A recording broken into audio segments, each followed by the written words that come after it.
Olá, meu nome é Gondi Monteiro e hoje falaremos sobre os carboidratos. Então, eu queria começar definindo com vocês o que define quimicamente os carboidratos. Aqui nós temos dois exemplos de cadeias carbônicas e ambas são carboidratos. Será que se você olhar uma cadeia carbônica qualquer que não é de carboidrato, você consegue identificar? Ou se você olhar uma outra cadeia de carboidrato, você saberia dizer se essa cadeia é realmente de carboidrato? Então é importante você saber quais são os grupos funcionais definidores de um carboidrato. Nessas duas moléculas, vocês podem perceber esse grupo funcional em destaque, que é um grupo chamado carbonila. Carbonila é uma reação que acontece entre um carbono e um oxigênio. Então, a reação acontece com uma ligação dupla, ligação covalente dupla entre o carbono e o oxigênio. E essa interação esse grupo funcional pode se encontrar na extremidade da cadeia. Quando isso acontece, nós o denominamos aldeído. Ou pode estar entre dois carbonos, e quando isso acontece, é um grupo funcional do tipo cetona. Então, nós temos outra característica definidora também dos monossacarídeos, que é a interação dos demais carbonos com um álcool, né, uma hidroxila. Temos também uma cadeia principal de carbonos com ligação simples entre esses carbonos. E essa cadeia principal pode apresentar mais de 3 carbonos, 3, 4, 5, 6, vários carbonos, tá? Então, aqui nós temos uma aldotriose, aldo porque é um aldeído, né, o grupo funcional, tri, porque nós temos 3 carbonos, e ose é a terminação de todos os monossacarídeos ou disacarídeos. A cetotriose é ceto por causa da cetona, tri, 3 carbonos, e ose, porque é um monossacarídeo. Aqui trouxe outros exemplos para vocês. Temos as moléculas com 3 carbonos que mostrei anteriormente, e também temos monossacarídeos com 4 carbonos, aqui aldoses e cetoses.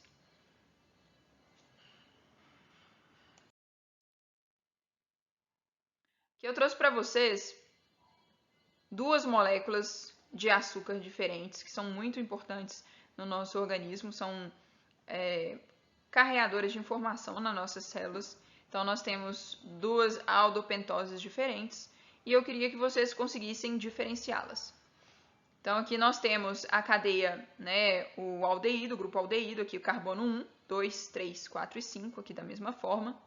E como você faria para diferenciar, para identificar se esse ácido nucleico é um ácido desoxirribonucleico ou ribonucleico, ou seja, ele é um ácido nucleico de DNA ou de RNA. Talvez, se eu tivesse trazido uma base nitrogenada do tipo uracila ou timina, seria fácil de você identificar por isso, mas eu trouxe a adenina, que é uma base nitrogenada comum para essas duas moléculas. Então, a forma de você diferenciar ou encontrar, dizer se essa molécula é uma molécula de DNA ou RNA, é a partir do açúcar. Aqui nós temos o carbono anomérico, depois eu vou explicar um pouco mais sobre isso para vocês. E a numeração dessa cadeia acontece desse carbono anomérico 1 no sentido horário. Então, é 1, 2, 3, 4 e 5. Na posição 1 do carbono, nós não temos diferença. Então, não dá para diferenciar ou distinguir entre essas duas moléculas. No carbono 2, nós conseguimos distinguir, Aqui nós temos um grupo álcool e aqui nessa molécula nós não temos. Então, nós temos a perda do oxigênio aqui nessa molécula. E aqui no carbono 2 nós também não temos esse grupo hidroxila. Então, essa molécula é uma molécula de DNA. É um ácido desoxirribonucleico do tipo adenina, só que do DNA, A molécula do DNA, como ela perdeu esse oxigênio, ela costuma ser mais estável do que a molécula de RNA.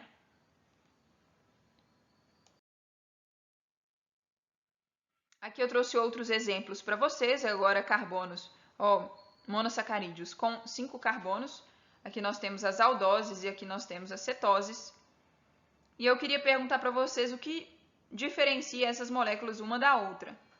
Porque aqui nós temos todas moléculas com 5 carbonos, porém nomeadas de forma diferente. Então, provavelmente elas são diferentes, né?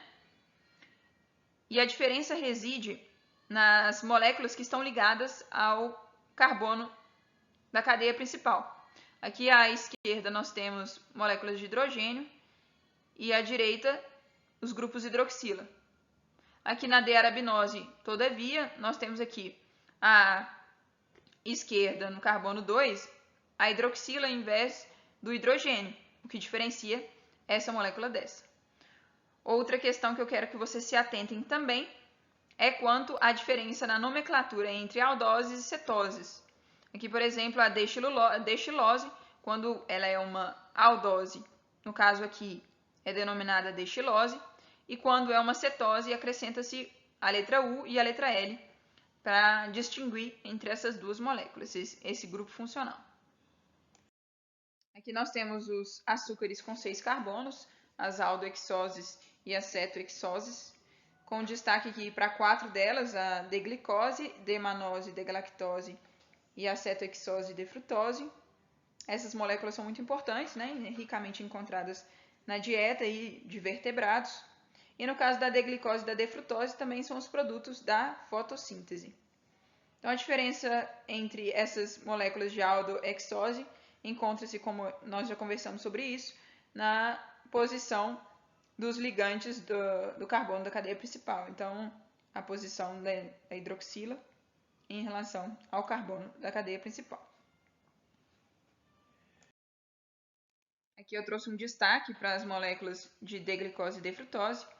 D-glicose é uma aldohexose, ou seja, tem um grupo aldeído, e a D-frutose é uma cetohexose, que tem um grupo cetona. Então essa é a principal diferença entre essas duas moléculas, que no final das contas, na verdade, são muito parecidas. E agora nós vamos falar um pouco sobre estereoisomeria. Todos os monossacarídeos, com exceção da dihidroxiacetona, que foi uma molécula que eu mostrei para vocês anteriormente, eles contêm um ou mais átomos que são assimétricos. O que significa isso, ser assimétrico? Aqui eu represento para vocês uma molécula com um carbono, né, que é o D-gliceraldeído, na frente do espelho. Isso quer dizer que existem duas possibilidades de conformação para essa molécula. Nós temos uma conformação que está aqui e a conformação que está sendo refletida. Seria o mesmo que você olhar para a sua mão direita e a sua mão esquerda. Quando você coloca elas pareadas, elas são imagem especular uma da outra, concordam? Da mesma forma, essas moléculas de gliceraldeído são imagens especulares uma da outra. Então, o que isso significa de forma prática? Significa que esse carbono assimétrico, que nós denominamos de carbono quiral, ele interage, ele é opticamente ativo, então ele interage com a luz de maneira diferente dessa molécula aqui de gliceraldeído. Seria o mesmo que considerar uma luz batendo na sua mão esquerda, vindo pelo mesmo lado, e essa mesma luz batendo na sua mão direita, vindo pelo mesmo lado. Obviamente, a sombra que vai ser projetada vão ser sombras opostas, não vão ser sombras iguais, beleza? Então, a lógica é parecida, tá? Então, um ponto a se considerar é como eles estabeleceram qual molécula seria D e qual molécula seria L. Isso foi pré-estabelecido pelos bioquímicos. E a regra é a seguinte: quando o grupo álcool, o grupo hidroxila do carbono quiral encontra-se à direita desse carbono, nós temos uma molécula do tipo dextrógira, tá? Esse D significa dextrógira. Quando essa molécula de hidroxila encontra-se à esquerda do carbono quiral, nós temos uma molécula levógira, beleza? Ah, tá, beleza, legal. Aqui nós temos um carbono assimétrico, né? E quando nós tivermos vários carbonos assimétricos, como eu vou denominar essa molécula, se ela é D ou L? Essa é uma ótima pergunta e a forma de avaliar isso é da seguinte maneira. O carbono assimétrico. que estiver mais distante do grupo funcional da carbonila vai ser utilizado como referência para nomear essa molécula. Então, no caso aqui, vamos supor que eu tenha algum tipo de hexose e que o carbono 5 é um carbono anomérico. Esse carbono anomérico que vai ser utilizado para definir se essa molécula é do tipo D ou do tipo L. Mas vocês hão de concordar comigo que esta molécula, no caso, uma molécula que tem 6 carbonos na cadeia, uma hexose, por exemplo, ela teria 4 carbonos quirais. Se ela tem 4 carbonos quirais, ela tem 2 elevado a 4 possibilidades de conformações, de estereoisômeros, tá? Nós chamamos isso de enantiômeros.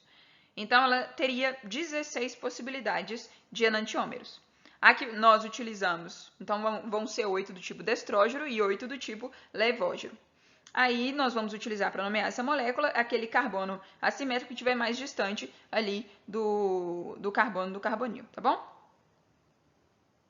Outra questão importante, interessante de se mencionar, de ser mencionada, é que os aminoácidos em geral, eles são encontrados, né, os que são mais utilizados são do tipo levógeno. Mas aqui, para os carboidratos, os mais encontrados, os mais comumente observados, são os do tipo destrógeno, tá? Então, esse mecanismo foi um mecanismo que acabou acontecendo, nós observamos esse fenômeno na natureza, beleza? Então, aqui eu quero introduzir o termo com vocês, que eu já mostrei para vocês a ideia desse termo, mas agora eu quero introduzir a terminologia para vocês, que é o termo epímeros. Aqui eu tenho 3 moléculas diferentes, uma de D-manose, uma D-glicose e uma D-galactose. A D-manose se difere da D-glicose apenas na posição do carbono 2, enquanto na D-manose nós temos o grupo hidroxila à esquerda do carbono, nós temos aqui na D-glicose o hidrogênio à esquerda e o grupo hidroxila à direita. Então, nós temos aqui 2 moléculas que são epímeros uma da outra. Isso aqui tem a ver com estereoisomeria? Tem e não tem, né? Porque, na verdade, essa molécula é um carbono quiral. Esse carbono é um carbono assimétrico. Mas ele não é o carbono que é utilizado para dar nome a essa cadeia. Então, isso aqui nós só temos, tanto que ambas as moléculas são do tipo destrógeno, como vocês podem ver. Todas as 3 moléculas são do tipo destrógeno, porém, elas são epímeros umas das outras, beleza? Então, isso é uma diferença na morfologia da molécula que as torna diferentes umas das outras. E aqui, da D-glicose para D-galactose, nós temos uma diferença aqui no carbono 4. Tá, beleza. Então, até agora nós temos eu tenho mostrado para vocês moléculas não cíclicas, né? Então, moléculas com ligações simples e sem ciclização. Porém, quando esses monossacarídeos se encontram em solução, nós os encontramos tanto na forma não cíclica como na forma cíclica. Porém, a maior parte das moléculas vão se encontrar na forma cíclica. E por que isso acontece? Então, todos os monossacarídeos com 5 ou mais átomos de carbono, então esse processo aqui não vale para o D-gliceraldeído, tá? E nem para moléculas com 4 carbonos. São de 5 ou mais carbonos. Então, elas ocorrem naturalmente na sua forma cíclica no ambiente. Isso acontece porque o grupo carbonil ele interage com o oxigênio do grupo hidroxila, que está presente na própria cadeia ali daquele monossacarídeo. Essa reação entre álcoois e aldeídos, ou cetonas, né? Ela é uma reação geral que acontece, é um fenômeno que já acontece. E quando o álcool interage com o aldeído, nós temos a formação de um M-acetal. E quando esse álcool interage com uma cetona, nós temos a formação de um M-cetal.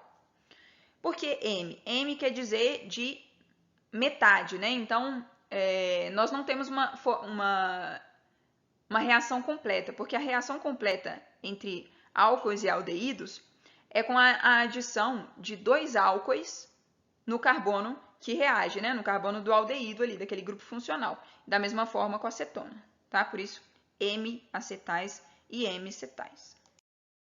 Aqui nós temos a reação simplificada para a formação de M-acetais e M-cetais. Então, esse oxigênio, primeiramente, interage com esse hidrogênio. Isso faz com que essa ligação, que já era parcial positiva para o carbono, torna-se ainda mais suscetível à interação, né? Porque aqui vai deixar de ser dupla, vai se tornar uma ligação simples. Isso faz com que esse oxigênio, que é muito eletronegativo, né, nucleofílico, ele interaja com esse carbono, formando essa ligação denominada M-acetal.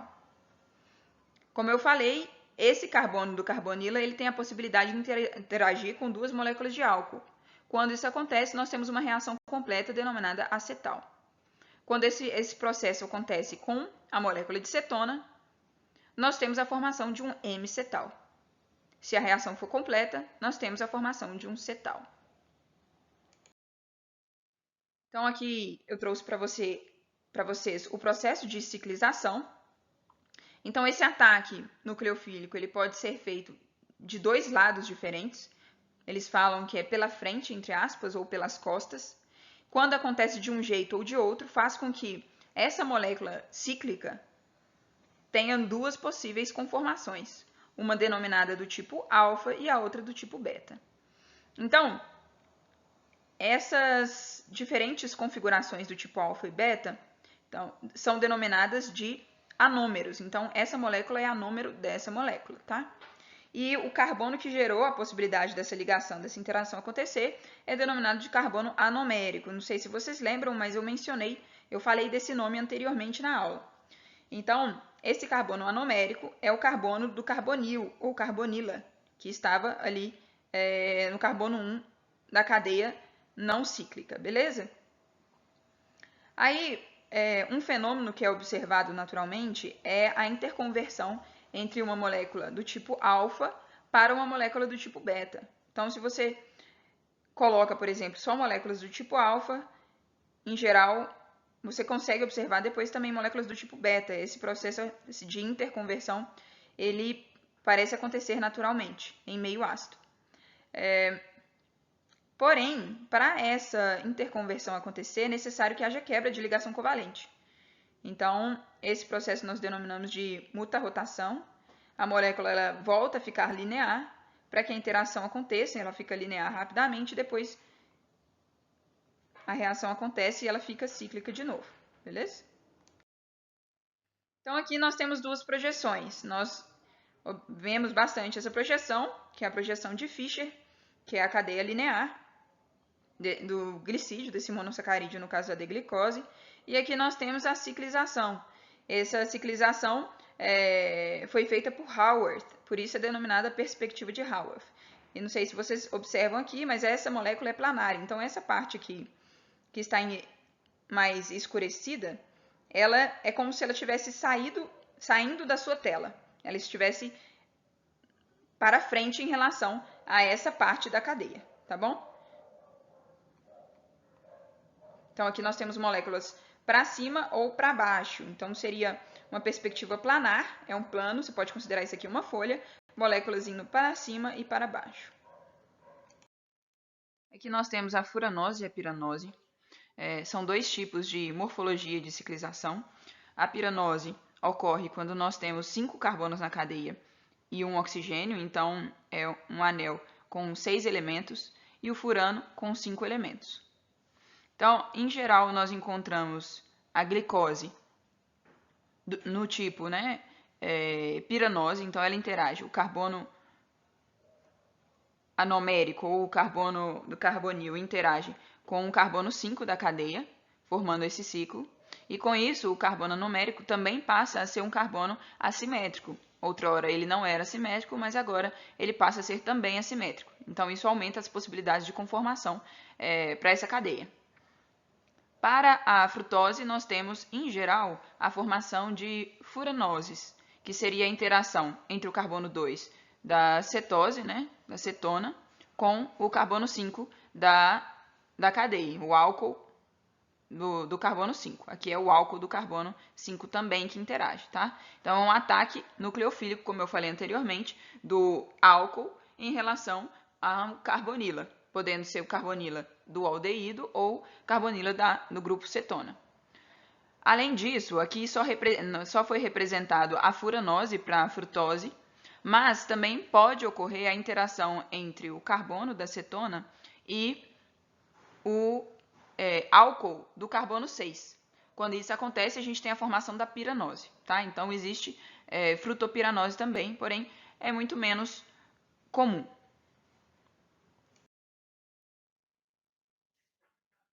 Então, eu já falei, né, que as moléculas lineares são as menos encontradas quando esse monossacarídeo está em solução, ela é mais encontrada na forma cíclica. Porém, a perspectiva de Haworth para as moléculas de piranose, elas não são também verdadeiras, elas não refletem uma realidade molecular. Em geral, a angulação que é observada para moléculas de piranose na natureza, né, quando essas moléculas estão em solução, é essa formação que denominaram como formação de cadeira. Não sei se vocês concordam, mas, ao meu ver, realmente parece uma cadeira de repouso, aquelas cadeiras de praia, né? Então, nós temos aqui duas possibilidades de conformação para a beta-glicopiranose. Essas são duas possibilidades mais comuns, tá, gente? Existem outras possibilidades de conformação, só que as possibilidades não estão sendo representadas aqui porque são pouquíssimo encontradas. Para a molécula de alfa-D-glicopiranose, a conformação mais encontrada é essa conformação, que é parecida com essa aqui, né? Então, essas moléculas, elas podem se interconverter e, diferentemente do caso da mutarrotação, que é necessário quebra de ligação para que a interconversão aconteça, para essas duas moléculas, elas se interconvertem espontaneamente sem quebra de ligação, e esse processo nós denominamos de conformeros. Na verdade, essas duas moléculas são uma conformero da outra molécula. Aqui, a título de exemplo, nós temos alguns derivados da molécula de glicose, que são muito importantes em biologia. Então, nós temos os aminoaçúcares, desoxiaçúcares, açúcares ácidos. E quero trazer destaque para a molécula de glicose que foi fosforilada. Então, é glicose 6-fosfato. A importância dessa fosforilação é diversa. Uma delas é direcionar essa molécula para reação metabólica. Então, vocês vão ver essa molécula no ciclo de Krebs.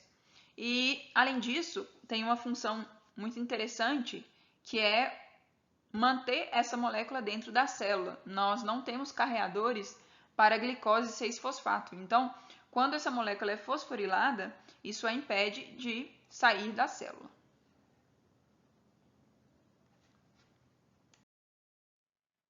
Então, até agora nós falamos bastante sobre os monossacarídeos. Nós sabemos que eles são feitos de uma única unidade de polihidroxiacetona ou polihidroxialdeído.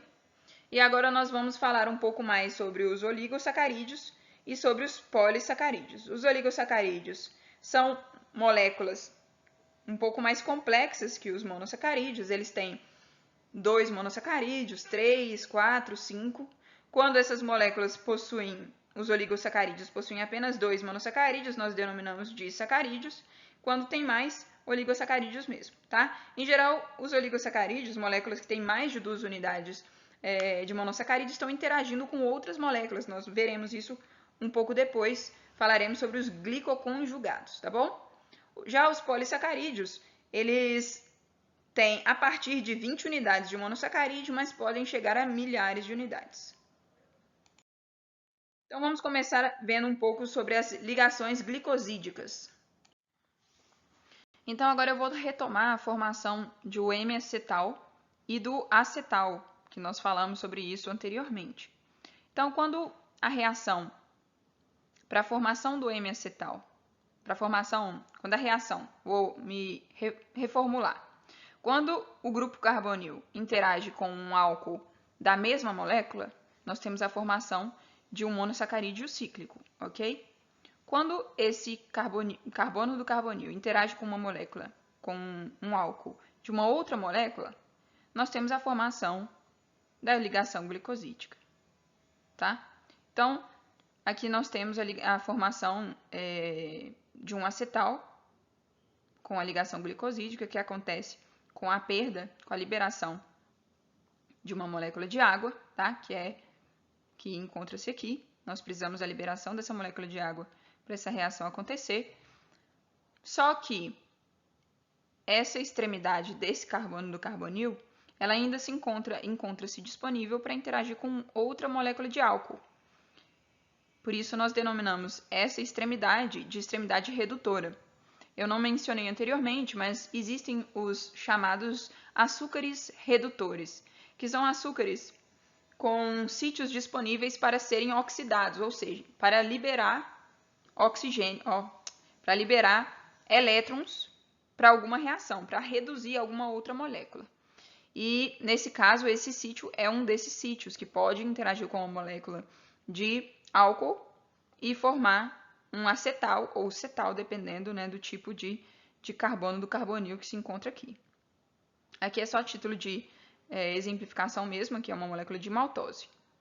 Então, nós temos carbono anomérico interagindo com um álcool de uma outra molécula de açúcar e formando um acetal ou cetal.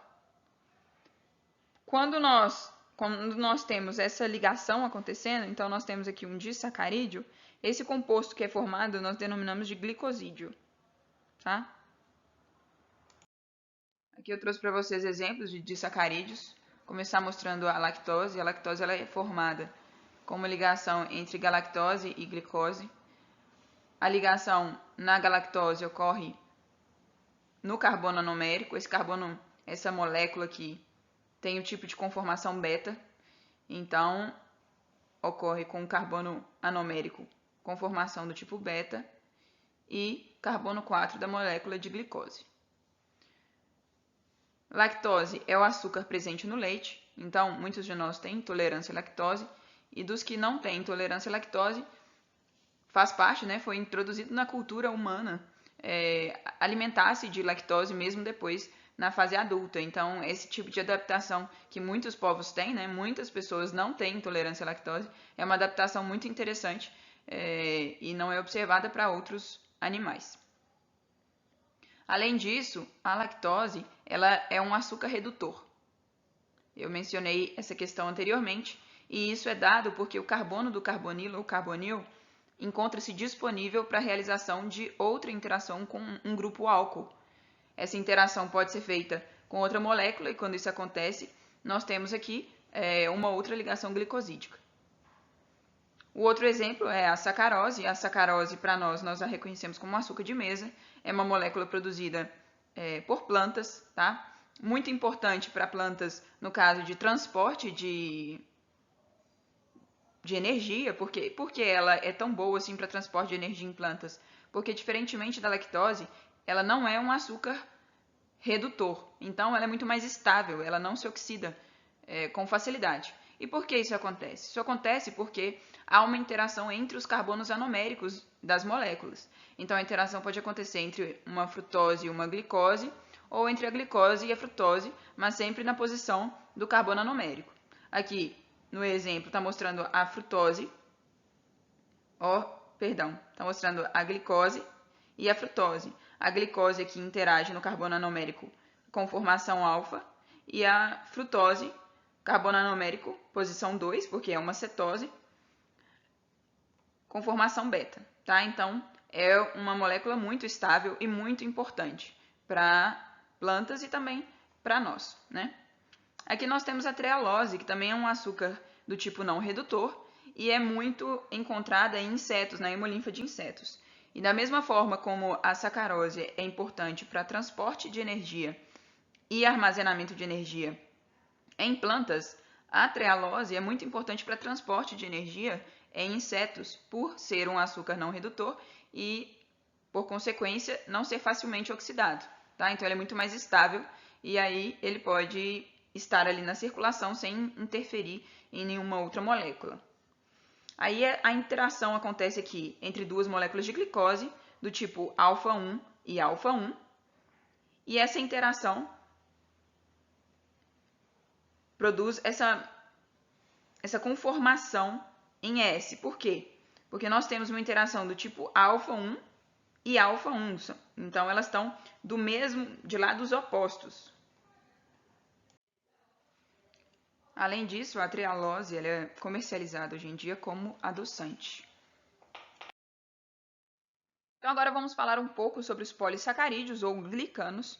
Os polissacarídeos podem ser encontrados de duas formas, os homopolissacarídeos. Homo quer dizer que é um tipo só de monossacarídeo, e hétero quer dizer que são diferentes tipos de unidades monossacarídicas, tá? Então, essas moléculas podem acontecer no tipo não ramificada ou do tipo ramificada.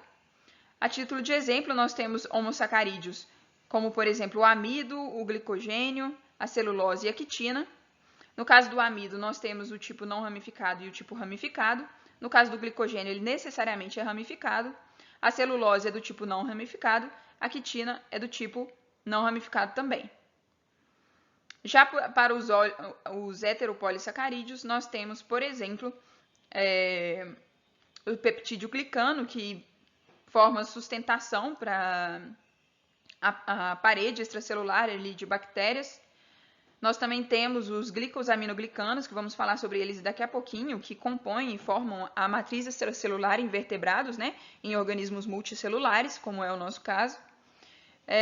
E uma coisa que eu queria salientar aqui nesse aspecto das ligações da formação dos polissacarídeos é que até o momento nós temos visto, foi falado bastante para vocês sobre os aminoácidos, as ligações peptídicas e trabalhar com os aminoácidos, mas aqui para os glicanos nós não temos a capacidade de definir a massa molecular tão facilmente como nós temos para as proteínas. Por que isso acontece?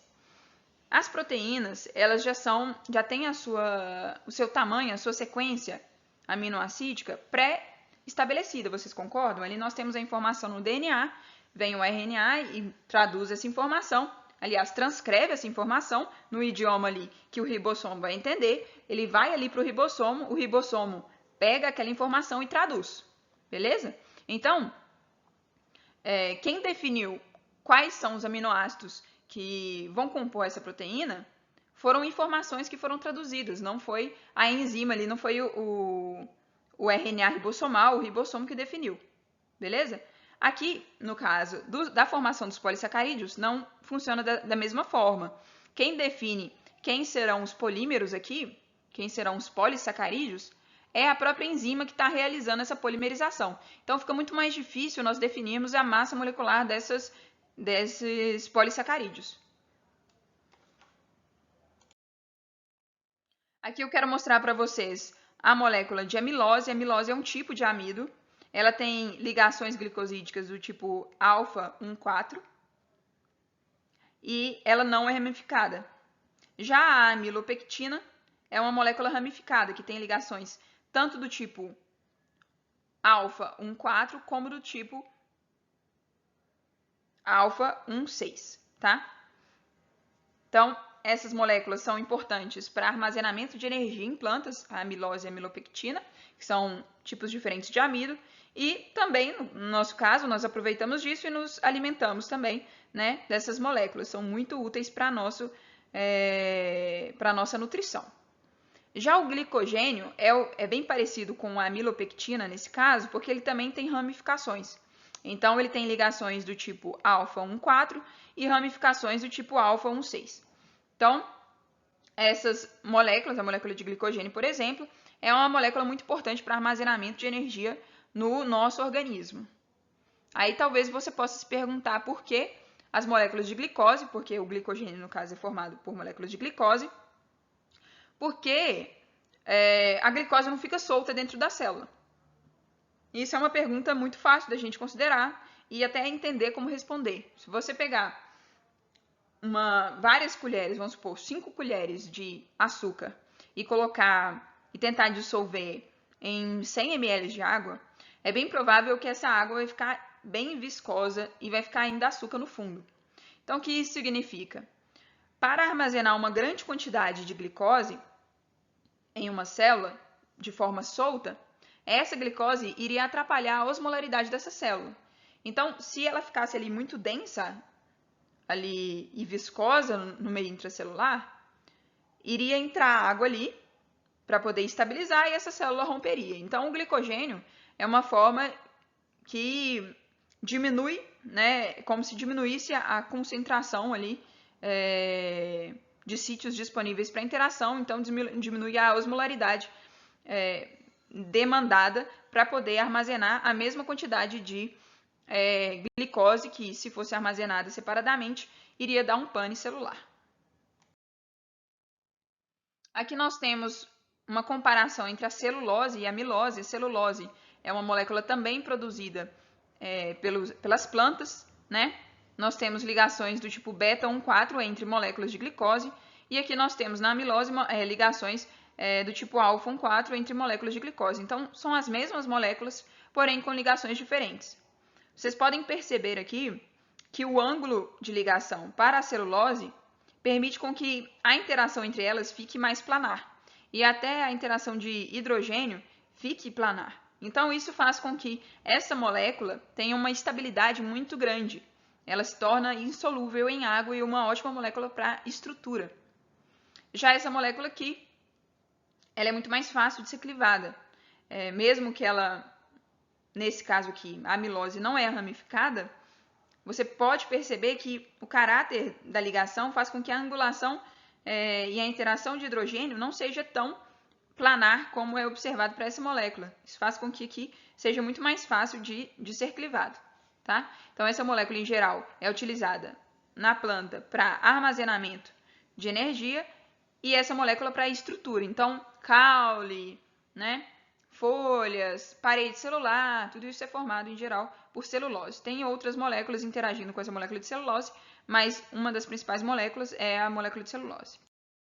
Uma outra molécula muito parecida com a celulose, só que no caso ela tem esse grupamento aqui de N-acetilglicosamina.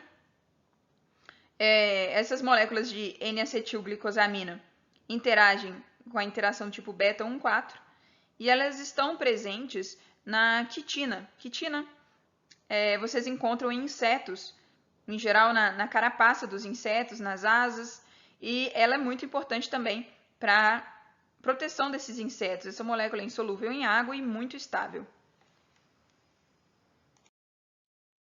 Então, aqui vamos falar um pouco sobre os glicosaminoglicanos. Os glicosaminoglicanos são moléculas muito importantes para nós vertebrados, né? Como eu falei, muitas dessas moléculas compõem a matriz extracelular, têm funções na proteção e várias outras que eu vou mencionar agora, daqui a pouco.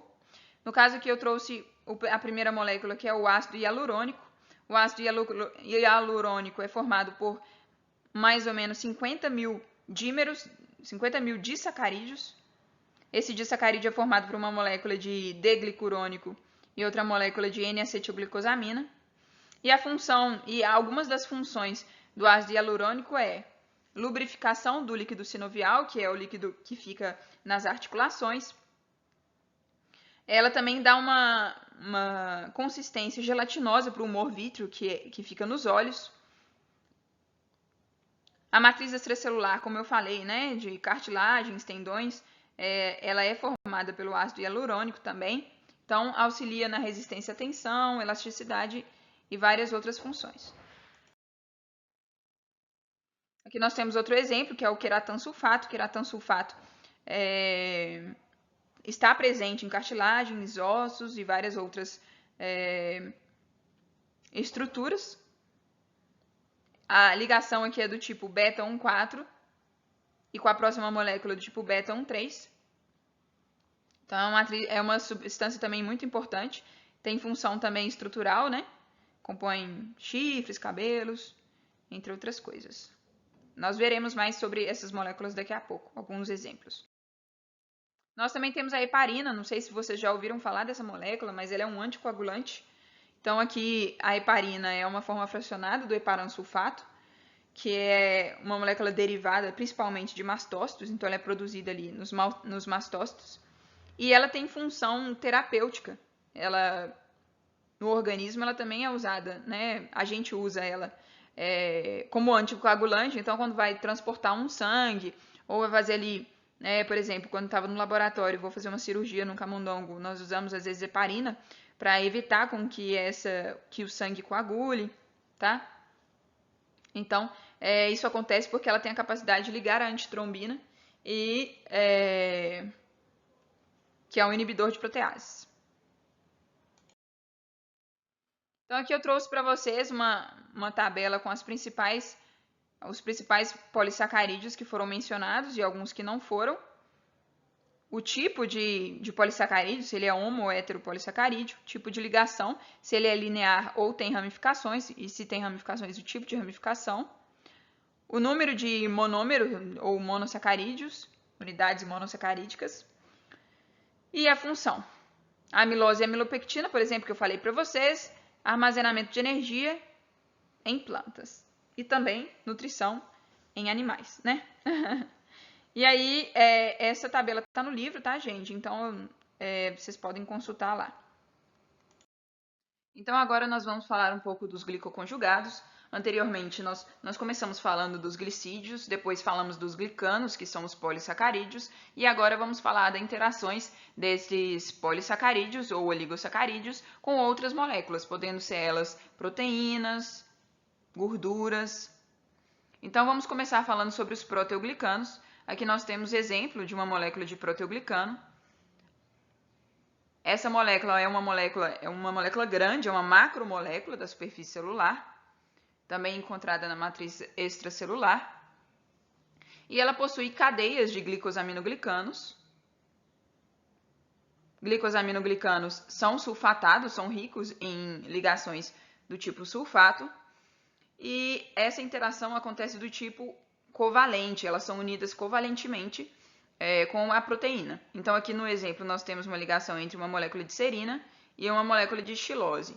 Essa interação acontece entre o carbono anomérico, né, o carbono do carbonil da xilose, e a serina, e uma molécula de álcool da serina. Então, essas moléculas, elas são realmente grandes, não sei se vocês lembram, mas por serem moléculas muito ácidas, elas têm um caráter mais planar. Então, elas não são do tipo ramificadas, mas são longas e planares. Isso acontece por causa da repulsão entre os monômeros que formam esse glicosaminoglicano, tá? As funções serão faladas mais para frente, mas funções como estrutura, flexibilidade, são mais características para os proteoglicanos. Já as glicoproteínas são formadas por oligosacarídeos diversos, então nós temos moléculas bem mais ramificadas.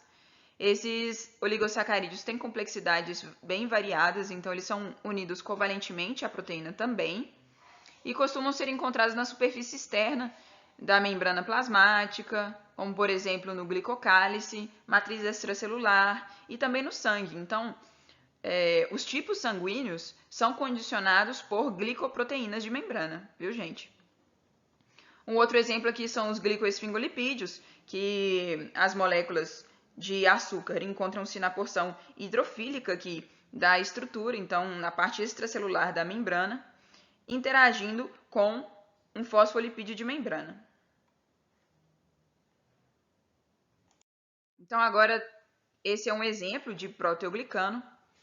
Então, proteoglicanos extracelulares, eles estão associados a proteínas fibrosas da matriz, como, por exemplo, colágeno, a elastina, a fibronectina, e ele forma uma rede de ligações cruzadas que garantem a força e elasticidade para essa matriz extracelular. Então, nós temos aqui a fibronectina, nós temos aqui fibras de colágeno, e o fato dessa molécula interagir com essas duas fibras, essas duas proteínas fibrosas, permite que ela absorva o impacto do estiramento e também permita com que essa estrutura volte para a conformação inicial de forma mais rápida, tá? Então, ela dá tanto estrutura, tanto resistência, como elasticidade. E como é formada essa molécula? Ela é formada por um cerne central de ácido hialurônico, pode ter até 50 mil disacarídeos repetidos, então é uma estrutura bem grande. Para vocês terem uma ideia, só essa pequena parte vista ao microscópio já é bem visível, para vocês terem ideia do tamanho dessa macromolécula. Associado a esse ácido hialurônico, nós temos uma proteína central, denominada agrecano, e interagindo com esse agrecano, nós temos outros glicosaminoglicanos sulfatados. Nós temos sulfato de condroitina, que está representado em vermelho, e nós temos queratansulfato, representado em azul.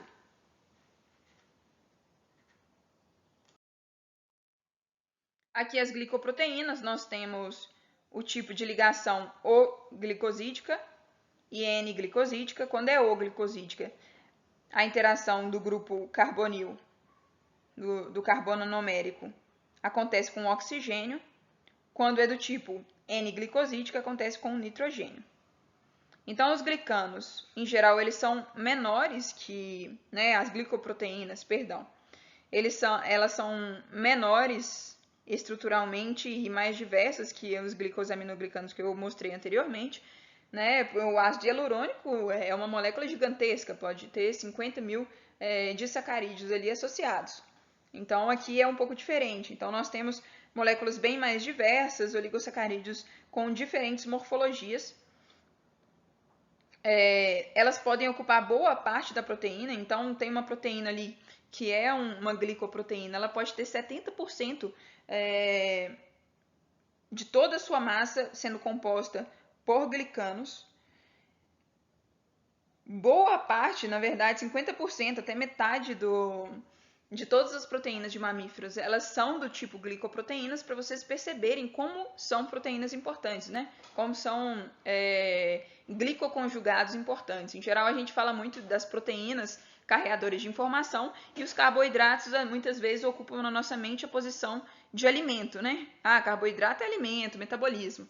Mas os carboidratos são essencialíssimos aqui para transporte, para informação, carregar informação, para endereçamento proteico. Por exemplo, uma proteína que não vai ser mais útil, precisa ser degradada. Muitas vezes ela se torna uma glicoproteína, então ela é glicada para poder ir para essa via de degradação. E várias outras coisas acontecem. Aqui eu trouxe alguns exemplos para vocês. Imunoglobulinas são do tipo glicoproteínas, hormônio folículo estimulante, hormônio luteinizante, hormônio da tireoide, uma proteína produzida pelo pâncreas, tem várias, mas esse é só a título de exemplo, que é a ribonuclease. Também várias proteínas dos lisossomos, que são organelas responsáveis pela digestão, ou de corpos estranhos, ou de proteínas que vão ser, já deixam de ser úteis, então são muito importantes. Eu falei para vocês, então, que esses glicanos, essas glicoproteínas, esses glicoconjugados, eles podem carregar informação. Mas vocês concordam comigo que para alguém informar algo para outra pessoa, a gente precisa ter duas pessoas ali se comunicando, precisa ter um idioma comum entre essas pessoas? Por exemplo, se eu resolver falar em árabe aqui com vocês, dificilmente vocês entenderão o que eu estou dizendo. Concordam? Pois é. Então, nesse caso, é da mesma forma. Se nós temos uma glicoproteína ali na membrana extracelular dessa célula, e não tem ninguém para ler essa informação e fazer qualquer outra coisa que seja preciso fazer, então não temos uma comunicação bem sucedida. Mas existem essas moléculas que realizam essa tradução dessa informação. No caso, são as lectinas, que é um tipo de proteína que tem alta especificidade, ela se liga com alta especificidade a moléculas aos açúcares, as moléculas de glicanos, e ela tem uma função no reconhecimento celular, sinalização. Então, o que ela faz? Ela pega aquela informação e ela consegue produzir algum outro processo. Então, aqui nós temos comunicação dos açúcares. Então, outros exemplos é destinação intracelular, proteínas recentemente sintetizadas às vezes podem ser glicadas para serem enviadas para outros lugares. Aqui eu trouxe para vocês um exemplo do processo de diapedese. Se vocês não ouviram falar sobre isso, vocês ainda ouvirão, que é quando um leucócito precisa permear pelo tecido para chegar no local da inflamação. E esse processo, para que ele aconteça, é necessário que essa célula de leucócito ela seja desacelerada, concordam? Ela está ali no fluxo sanguíneo a todo vapor correndo, aí né, ela precisa desacelerar para ir para o lugar que ela está sendo destinada. Então nós temos aqui glicoproteínas na superfície dessa molécula, dessa célula, perdão. No caso aqui, ela é ligada, essa glicoproteína é reconhecida pela selectina P, que é um tipo dessas proteínas que reconhecem glicanos. E aí, com essa interação, essa célula ela deixa de acelerar, ela desacelera e consegue, né, por fim, realizar a diapedese e chegar no tecido que está com um problema. Então, isso aqui foi só a título de exemplo, é um dos exemplos da comunicação dos carboidratos. Existem vários outros exemplos, tá? Então, no livro tem alguns outros. Se vocês se interessarem também, tem como vocês pesquisarem. Tem uma área de estudo dos carboidratos. É uma área bem complexa, porque são moléculas difíceis de serem estudadas, diferentemente das proteínas, como eu falei anteriormente. Para você definir a massa molecular dessa molécula, você precisa fazer etapas de espectrometria de massa e vários outros ensaios complexos, mas não deixa de ser uma área incrível e muito interessante. Então é isso, pessoal. Eu vou deixar o link disponível para vocês. Também preparei um glossário com os principais termos deste capítulo e bons estudos.